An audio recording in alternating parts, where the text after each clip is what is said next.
Bonjour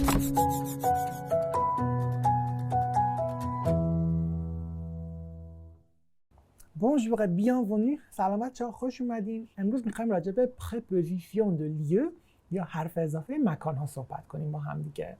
و می‌خوایم یاد بگیریم که مثلا می‌خوایم بگیم روی میز، زیر میز، کنار میز، نزدیک، نمیدونم و چیزها این مدلی می‌خوایم با هم دیگه یاد بگیریم. درس آسونیه. بریم این ماجرا از چه قرار. پرپوزیسیون دو لیو یا حرف اضافه مکان‌ها. خب بچه‌ها نگاه کنید، من تو این تصویری که داریم nous avons un café, une boulangerie, une bûcherie. یه قهوه خونه، یه کافه داریم، یه دونه نونوایی داریم، یه دونه قصابی. اوکی. نونوایی سمت راست کافه است. Il y a une boulangerie à droite du café. À droite du café. و قصابی سمت چپ کافه است. Il y a une boucherie à gauche du café. Il y a une boulangerie à droite du café. Il y a une boucherie à gauche du café. Très bien. پس اگه یه مکانی یه جایی داشته باشیم، یه چیز داشته باشیم، سمت راستش میشه droite. droite. با هم بگیم droite. مثل oua, moi. حالا آخرش what. what داره. اولش هم د داره، میشه droite. بچه نگین droite. نگین droite. droite.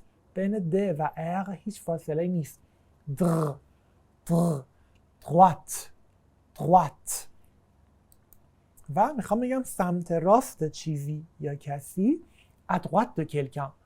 à droite de quelque chose. à droite de quelqu'un. à droite de quelque chose. très bien. چپ میشه gauche. gauche مثل گشنمه. gauche. droite gauche.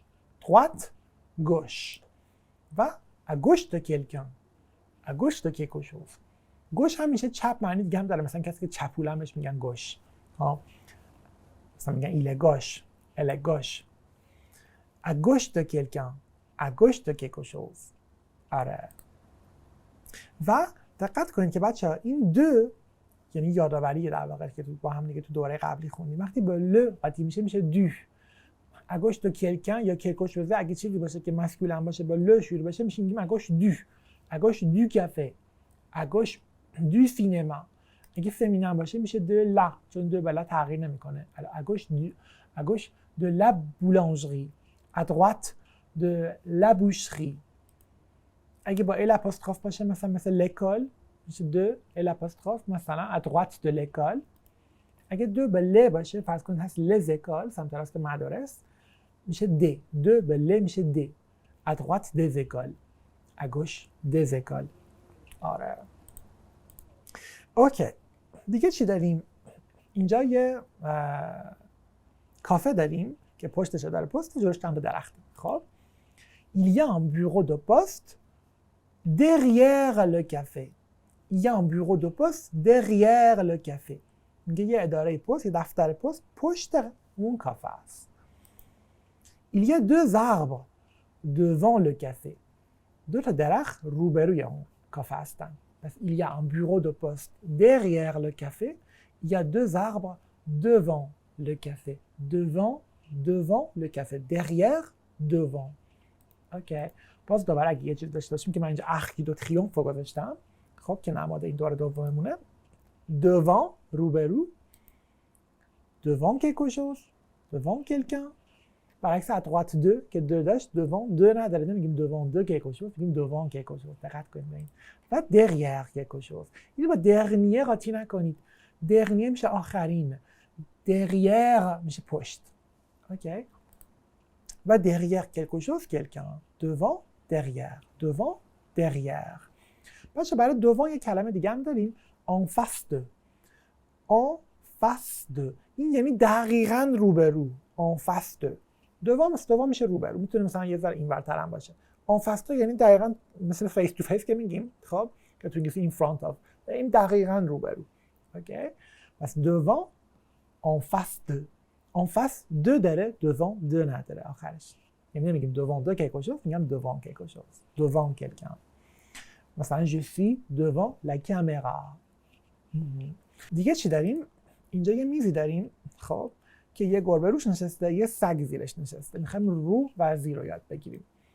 Il y a un chien sous la table. Il y a un chien sous la table. یعنی یه سگی زیر اون میزه. Sous la table. Il y a un chat sur la table.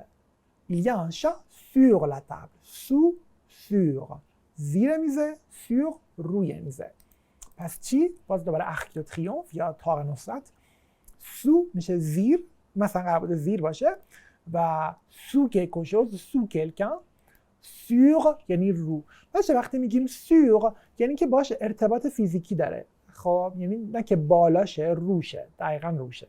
sur quelque chose. مثلا موس روی میزه، لپتاپ روی میزه. اوکی، ولی سو لزوما ارتباط فیزیکی نداره. این فاصله هم داشته باشه. خب و میگیم که sur quelqu'un یا sur quelque chose. حالا اگه بخوام بگم که بالاتره یا پایین تره با چیز چجوری میگم؟ چون واژه های دیگه هم داریم. این واژه ها رو ببینیم. اگه اینا خیلی مشابهن و بچه ها اشتباه میکنن. خود فرانسوی ها میتونن اشتباه کنن. خیلی اینا مشابهن. داریم سو میگیم en dessous de، en dessous de و au-dessous de. اینا سو مثلا به این سوی چراغ، مثل سوی چشم. سو en dessous، en dessous، au-dessous. این بالایی هست en dessous de، en dessous de. پایینی هست au-dessous de که بهش میگیم au-dessous de، au-dessous de. au-dessous de یعنی زیر یه چیزی. خیلی شبیه سوه واقعا، خیلی تفاوت معنی نمیکنه. برعکس sur این طرف که اینجا en dessous de، en dessous de و au-dessus de. بچه ببین چقدر شبیه همن. dessous، dessus، dessous، dessus. این که اوه مثل اون سو یعنی زیر، اون که اوه مثل سور یعنی رو. خب من مطمئنم که اینجا تماما یه ذره مشکل میخواین سر تلفظ کردن، سر متوجه شدنش، ولی به مرور درست میشه، نگران نباشید. پس en dessous de یعنی که زیره، en dessous de یعنی رویه، au-dessous de یعنی زیره، au-dessus de یعنی رویه، au-dessus، au-dessous، en dessous، en dessous. مثلا میخوام بگم یه چیزی بالای این میزه. خب فرض کن که دست من بالای این میزه. ma main est au-dessus de la table. اگه روی میزه ma main est sur la table. au-dessus de، sur. اینجوری. اوکی.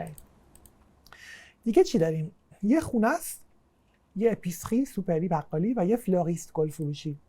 Il y a une maison entre le fleuriste et l'épicerie. یه خونه بین فلوریست و اپیسریه. Il y a une maison entre le fleuriste et l'épicerie. و دو درخت داریم که خونه دقیقاً وسطشه. خب پس il y a une maison au milieu des deux arbres. Au milieu de یعنی دقیقاً یعنی وسطش، وسطش. entre میشه بینش، au milieu de وسطش. خب پس دوباره تاق نصرت رو داریم. au milieu de که دقیقاً یعنی وسط یه چیزی. au milieu de quelque chose et quelque chose یعنی وسط بین این و اونه، یا au milieu de quelqu'un et quelqu'un. اوکی، این ای که گذاشتن بین این و اون. و entre یعنی بینشه، نه دقیقاً وسطشه. اگه وسط بود میشه au milieu de. milieu مثلا می میشه در واقع نصف، لیو میشه مکان، میشه وسط اون مکان، milieu. و entre میشه بین. entre quelque chose et quelque chose یا quelqu'un et quelqu'un. بچه برای au milieu de یه کلمه دیگه هم داریم، au centre de. au centre de. au centre de quelqu'un et quelque chose مثلا. خب ادامه بدیم.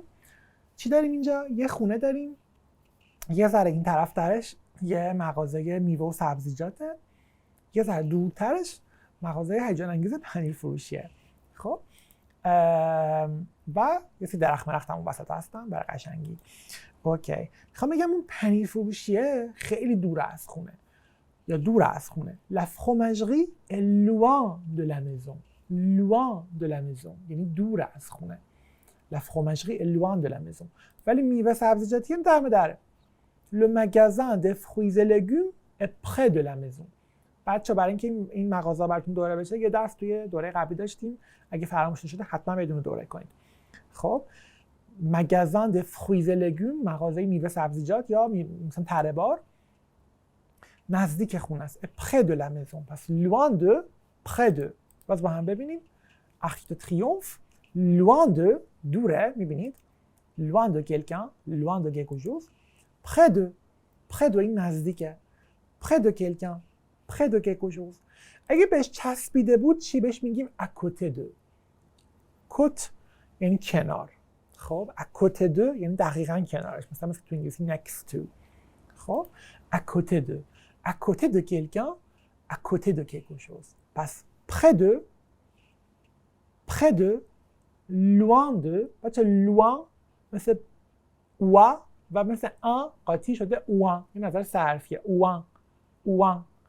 نمیگم وا، نمیگم وان، نمیره تو بینی. نزله. باز برای نزله حتما درس نزله رو از دوره قبل نگاه کنید بر تکرار. loin، loin de، loin de quelqu'un، loin de quelque chose. برای près یه کلمه دیگه هم داریم proche. proche. proche هم یعنی نزدیک. مثلا le café est près یعنی که کافه نزدیکی، یا le café est proche. proche de la maison. آره آفرین. اوکی.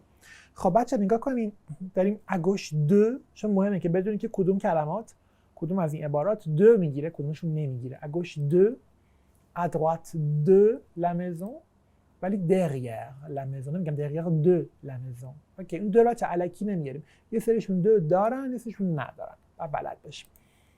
devant la maison، en face du cinéma، sur la table، sous la table، au-dessus de la table، au-dessous de la table، en dessus de، en dessous de،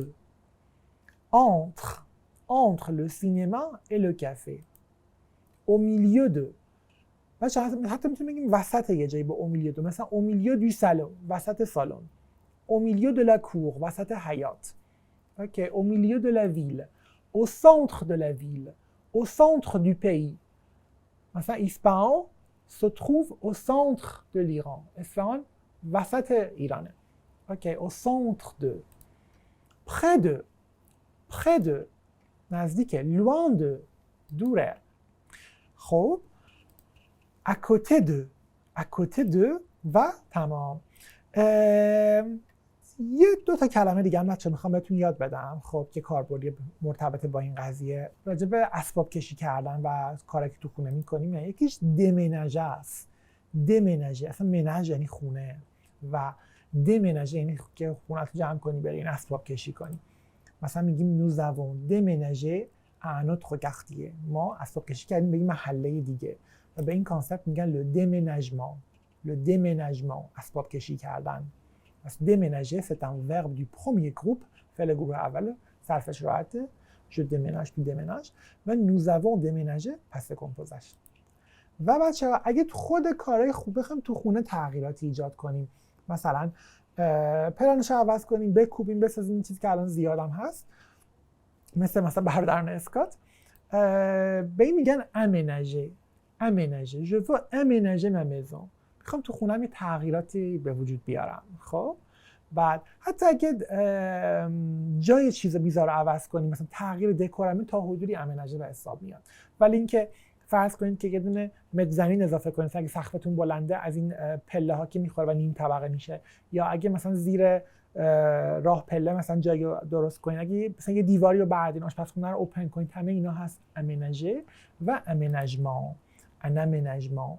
پس بچه déménager اسباب کشی کردن یعنی خونه رو عوض میکنیم. aménager یعنی که تو خونه تغییراتی به وجود میاریم. آره باریکلا. مرسی که دوام آوردید تا آخر این جلسه. با هم کلی حرف اضافه مکان‌ها رو کار کردیم و دو تا فعل déménager و aménager هم که شبیه هم دیگه هستن یاد گرفتیم. مراقب خودتون باشین. میبینمتون.